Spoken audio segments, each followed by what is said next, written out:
Agora vamos para a dica número 3.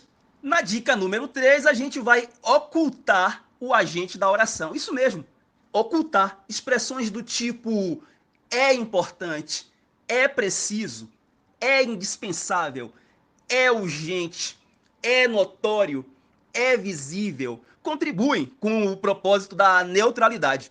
Vocês observem que quando a gente coloca o verbo ser na terceira pessoa, né, mesmo que ele não esteja relacionado à partícula, essa partícula de indeterminação do sujeito, o si, o verbo ser, da maneira com que a gente coloca aí, onde a gente não indica, a gente oculta, a gente não indica quem é a pessoa do discurso que está presente de maneira determinada, você termina dando uma ideia aí de ocultação que funciona super bem também. E são expressões que não são difíceis de vocês lembrarem, né? Expressões como é importante, é preciso, é indispensável, é urgente, casa bem tanto na introdução, quanto no desenvolvimento, quanto na conclusão. E assim, ó, observem, para quem é importante? Quando você diz é importante que se façam reformas tributárias, por exemplo, é importante para quem, né? Você não sabe exatamente aí a quem está se direcionando de maneira precisa, né? Você pode pensar de uma maneira genérica, depender do caso, o povo brasileiro, né? Mas fica aí de uma forma mais genérica, encaixa super bem.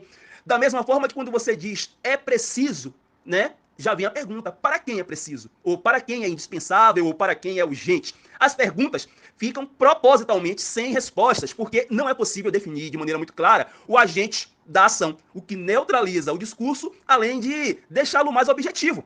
Bora para os exemplos? Vamos lá. Gente, na verdade, eu vou pegar aqui dois exemplos em um só texto, em um só parágrafo, para vocês observarem como se encaixa super bem essa dica número 3 aí da ocultação do agente da ação. Vejam comigo.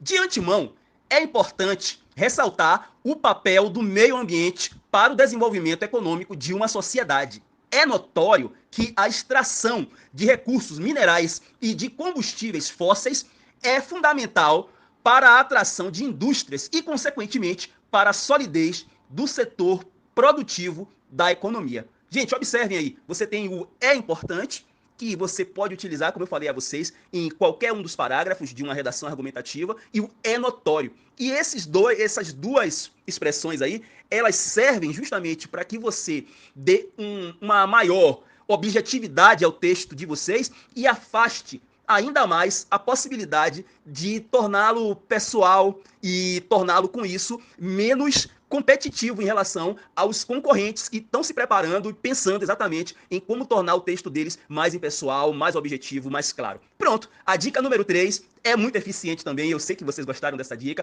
Agora vamos passar limpo o que a gente já viu hoje, certo? Na dica número 1, a gente viu o seguinte, a impessoalização se dá de duas formas. A, verbo na terceira pessoa do plural, sem determinar quem é o sujeito, e aí eu vou dar um exemplo. Disseram para esperar aqui. B, da dica número 1, verbo na terceira pessoa do singular, e aí nesse caso nós temos o verbo intransitivo, transitivo indireto ou verbo de ligação, mais o pronome si, que cumpre a função de quê? A função de partícula de indeterminação do sujeito. Vai um exemplo aí. Sonha-se muito alto. Na dica número 2, nós temos o seguinte, frases com verbos no infinitivo impessoal. Vai um exemplo aí, questionar é importante. Na dica número 3, que a gente acabou de falar, nós temos aí o processo de quê? Ocultar o agente da ação. É notório, é nítido, é visível, etc. Por hoje é isso aí, pessoal. Agora é praticar e obter sucesso. A gente continua se vendo por aqui. Um grande abraço e até a próxima videoaula.